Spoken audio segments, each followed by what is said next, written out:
Preparado JC Mejía. El batazo de hit al jardín izquierdo. Ya anotó una.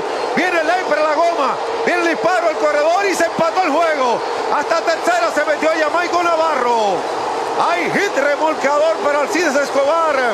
Es un hitman reservas. El banco de todos los dominicanos y de forma dramática con 4 carreras en el octavo. Los Leones han empatado el partido a 6 carreras. Así que responde el venezolano Alcides Escobar. Ahí está el sencillo entre tercera y short. Empata el juego a 6. La de la ventaja está en tercera ahora en las piernas de Jamaico Navarro, que con el disparo a home pudo avanzar a tercera.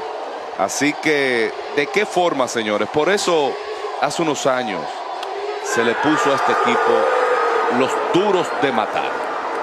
Por eso, 6-6. Viene un nuevo lanzador. Vamos a la pausa y volvemos en breve.